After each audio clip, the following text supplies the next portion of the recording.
Awesome. Well, really glad for everyone who's attended and the great turnout that we've had this year virtually. Again, as Stefan mentioned, my name is Case Phillips, and I'm going to be presenting on the difference between a chatbot versus conversational AI and how you can make the leap from a chatbot to conversational AI. So starting off, a little bit about me. I've been working as a product manager in the conversational AI space for over 4 years now. I've worked with some large enterprise products, some really prominent products, including TurboTax, QuickBooks, and the ADP HR portal. And in those products, I've launched just a lot of well-performing conversational AI products. And I've also had involvement over the years with chatbot design, NLP modeling. I've worked with Watson, Google Dialogflow. Also worked for a startup where we tried to kind of build our own in-house NLP model. That was fun. And I also have experience with a lot of data-driven AI algorithms that we've in a lot of my products outputted via a conversational AI interface. So just wanted to start off a little bit about getting into a chatbot. Like, these are the characteristics that I often think of when I think of a chatbot. So starting off, static responses. So what I mean by static responses is when a user asks a question, they're always going to get the exact same answer. I would also consider, I know a lot of chatbots to do like randomization. Like, I think you can do the IBM Watson where you can provide like different variations of the same response, but I still consider that static because there's not really any like intelligence or any like data driving that. It's just randomized. So I would still count randomization. Sorry, I'm still counting that as static in this context. Another characteristic of chatbots is they generally have these one-size-fits-all conversation paths. So every single user, regardless of their situation and what we know on them, they're all getting driven and kind of herded like cattle down the same conversation path. Another characteristic is they're often repetitive. So you often will see the same type of responses, the same type of answers, and you'll see things start to repeat more and more as you interact with the chatbot more. And as well, a lot of times we find them to be annoying. And I think a lot of the things about being driven down the one-size-fits-all conversation path, the repetitiveness, a lot of chatbots can be annoying to a lot of us. And because of that, the very last bullet point, a lot of users will end up referring to chatbots as being dumb or stupid, things that you often will see in the conversation logs. Moving on to conversational AI. So these are some of the characteristics that I think really resonate with the definition that I have for conversational AI. So dynamic responses. So we mentioned with the chatbots, all the responses, if the user asks a question, if 10 different users ask it, they're all going to get the same answer. In conversational AI, there will be dynamic responses and dynamic answers. So leveraging the data and the context that you know about the user, and being able to actually provide a personalized answer for that user. Another characteristic of conversational AI is a lot of times it can be predictive. So using data and using all of this data that we have, you can create models that actually help predict what the users need help with. So instead of the user having to actually ask and tell you, what their question is or what they need help with, you can actually try and get ahead of that and actually predict using data and modeling. So that's another characteristic that I've frequently see in conversational AI products, and I'm always trying to get into the conversational AI products that I manage. As well, another important characteristic of conversational AI is that they're actionable, and users can actually perform transactions in the conversation. So a lot of chatbots, if a user wants to perform an action or do something, they'll actually take the user to an external UI via link. But once you start to get into more so conversational AI, that's when I start to envision users being able to do all that in the conversation. So if a user wants to update their bank account or change their password, allow the user to actually be able to do all of that in the conversation. Granted, like, there's always certain transactions or certain actions that make more sense for the user to actually do in a UI, like especially if you're dealing with something where the user's having to choose dates and times, getting them out of the chatbot and getting them to a nice daytime picker. That could definitely be better. But I think there are a lot of great use cases to make chatbots actionable, and that's really what I think is one of the important things of conversational AI versus chatbot. And just lastly, at least from my experience, the products I worked on, like once we start to actually do a lot of these things, and get to more so that state of a conversational AI versus a chatbot, we end up seeing just generally less users referring to as dumb or stupid, and just generally better feedback from the users. A lot more feedback of users being wowed and impressed and being like, "Oh wow, like this chatbot's so smart! I couldn't believe that it was able to answer all of my questions." So moving on to some kind of general cases for chatbots. So I think one of the most prominent use cases for chatbots are just really simple support scenarios in which you only need to answer a small set of static FAQs, and the answers to those FAQs can be the same. Like you don't have to worry about the answer being different for one user versus another, and maybe you have anywhere from just like 20 to 40 FAQs. Like that type of use case lends itself fairly well to a chatbot. Another use case that lends itself well to a chatbot is lead generation in intake scenarios. So a lot of times, I'm sure we've all interacted with them. You see in a website where, especially if you're looking at like a real estate website or something, it'll ask you for your name, email address, and you get sent over, to whatever to whatever system they're using for lead generation intake, and then someone's going to reach out to you in the future. So that's a very easy use case where chatbots excel as well. And lastly, I'm sure we've all seen interacted with. There's a lot of chatbots that are really just kind of handing off to a live agent, and there's really no there's really no capability for the chatbot to actually automate or answer your questions. So the chatbot's more so going to say, "Hey, can I get your name, email, what's your question?" And then you're just going to be handed off to an agent who's then going to have the information. They're going to know your name, they're going to know your email if you have an account, anything like that, and they'll know your question, and then the agent's going to do it. But there's really no effort to actually automate or answer anything from the chatbot. Some use cases where conversational AI is a better fit for.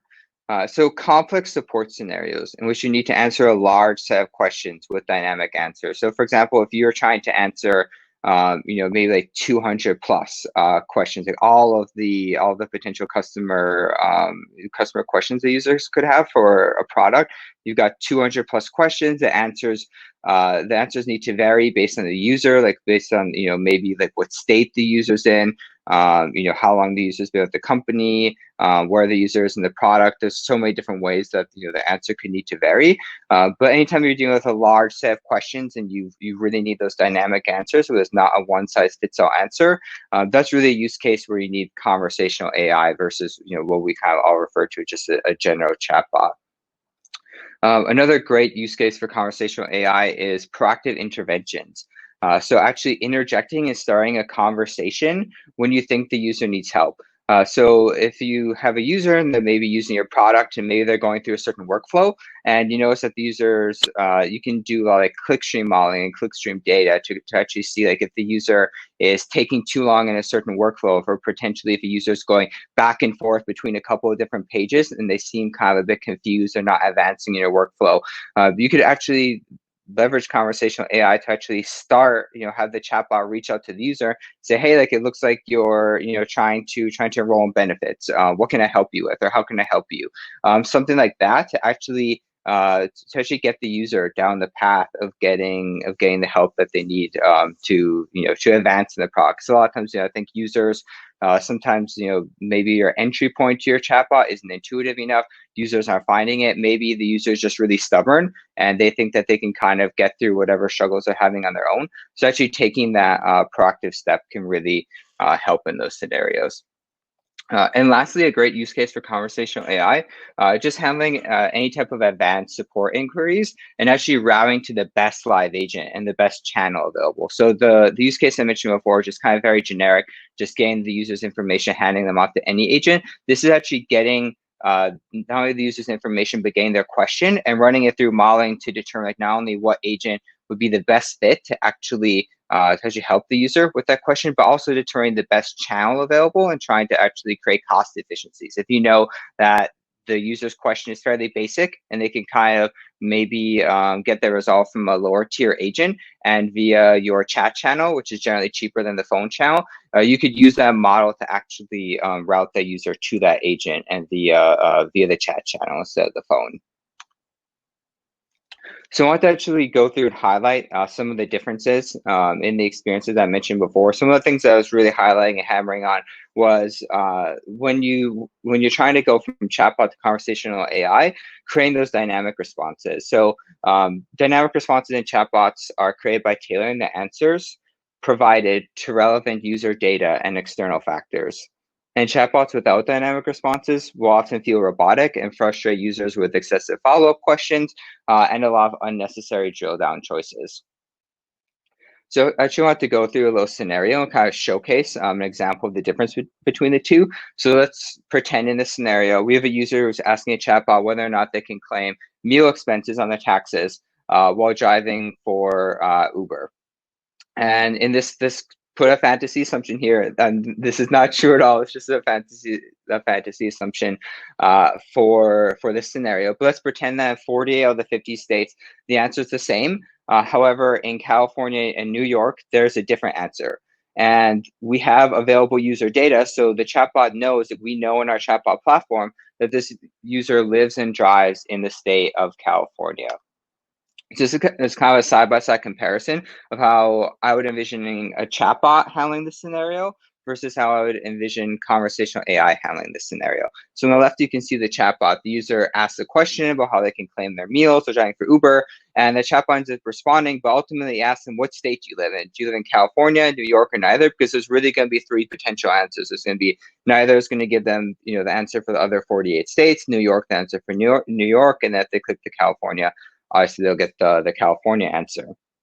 On the right, you can see in the conversational AI experience, we know that this user lives in California. So the user doesn't have to make that choice. The chatbot actually responds to the user and says, well, since you live in the state of California, blah, blah, blah, there's certain limitations, and the user actually gets their exact answer. So we've eliminated basically an unnecessary step and an unnecessary choice for the user to actually take.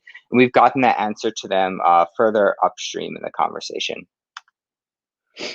Another key difference between chatbots and conversational AI that I wanted to highlight is context and data-driven conversations. So chatbots are driven by data and context, are generally going to be capable of offering completely unique conversational paths that users can take based on relevant data and external factors. On the flip side, chatbots that don't leverage data and context, they often feel like talking to someone that knows absolutely nothing about you, and even worse, never learns about you over time. So let's go into another situation, a comparison of the two. So in this scenario, let's pretend we have a user who's starting a conversation with a support chatbot. In terms of available user data, we know that this user has used this chatbot before, and they also have an open support ticket. So let's look at the experience on the left, the chatbot experience. So we're not leveraging anything. We're not leveraging the user name. We're not leveraging the fact that we know that this user's used a chatbot before. They're getting a very generic welcome message. It says, hello, I'm a support chatbot. How can I help you today? That's the chatbot experience. The conversational AI experience, we're leveraging a few things. We know the user's name. That's really basic. I feel like almost every chatbot at this point does that. But we're at least also leveraging the fact that we know that this user has used a chatbot before. So instead of kind of the initial introduction of the chatbot greeting itself and saying, what can it help with? It's just saying, welcome back, Joe, because the user's used this chatbot before. But then lastly, where you really see the difference is we're leveraging the fact that we know that this user has an open support ticket. And we're referencing it, calling out the actual number and asking the user if they're looking for help with this. Where this would be a great example and where this would provide a lot of values. Like let's say you do a lot of data modeling. Let's say you determine that users with an open support ticket are maybe like 60% of the time, the question that they ask your chatbot are related to this. Well, if you know that, then this is a great experience to actually deploy because now users don't have to ask your question, for help with their support ticket, and you don't have to worry about users potentially asking in a weird way, your NLP model failing, anything like that. You're getting in front of it and you're using your data, and your data is showing you that when users have an open support ticket, more often than not, this is what they're looking for help with from your chatbot. And in this conversational AI experience, you're getting in front of that and you're presenting that to the user right away in the conversation. Another kind of key difference between chatbots and conversational AI that I want to touch on is the ability for users to perform actions in the product. So actionable chatbots allow users to perform actions directly in the conversation that they would otherwise have to do in another UI. So chatbots without this ability They're a lot more likely to bore and kind of lull users with a lot of frequent links to other UIs outside the conversation. You're just going to bounce the user back and forth outside the conversation, which is not the most ideal experience if you can prevent it.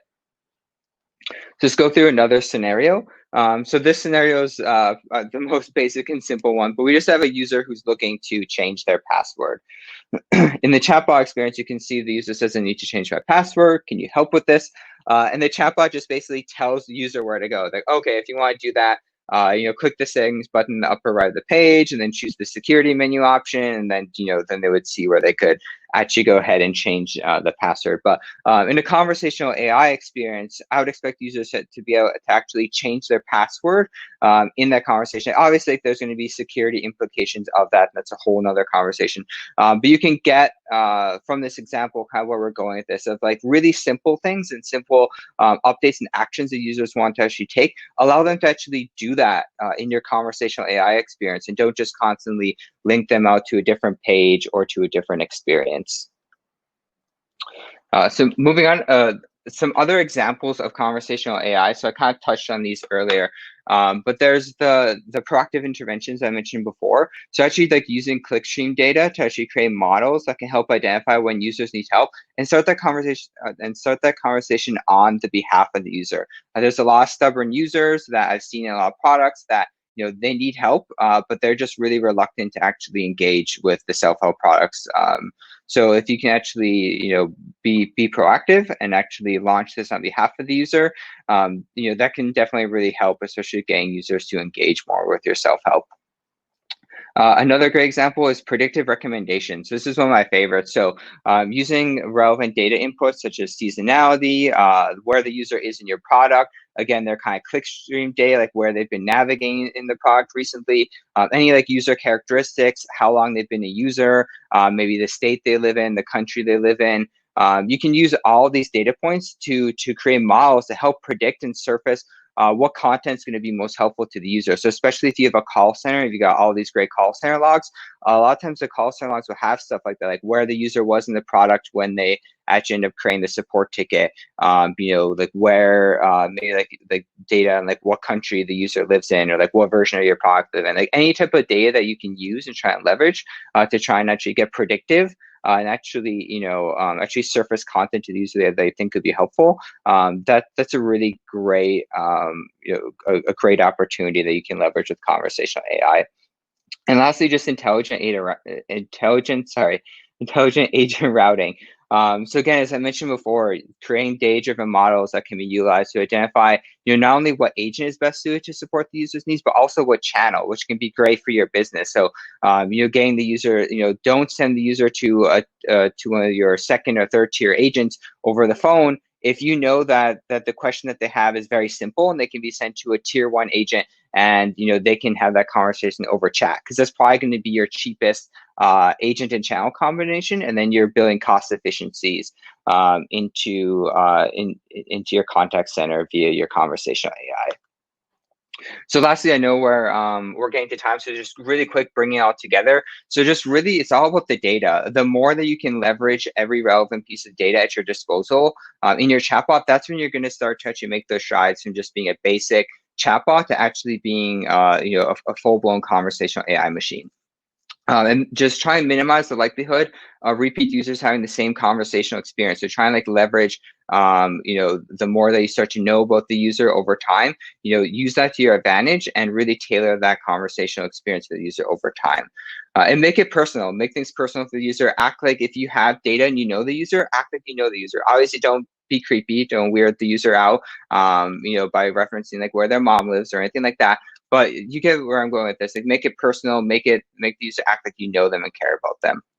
And take advantage of every opportunity to add any intelligence and eliminate steps from the user. So those dynamic response examples, like if you know the state the user lives in, don't make them choose from a drop down or a button list of what state they live in. And just lastly, just leverage any type of AI models and algorithms to try and automate as much as possible, and really try and eliminate the work that the users have to do, and really streamline things for the users and make it as quick and easy as possible to get the value that they're looking for from your chatbot.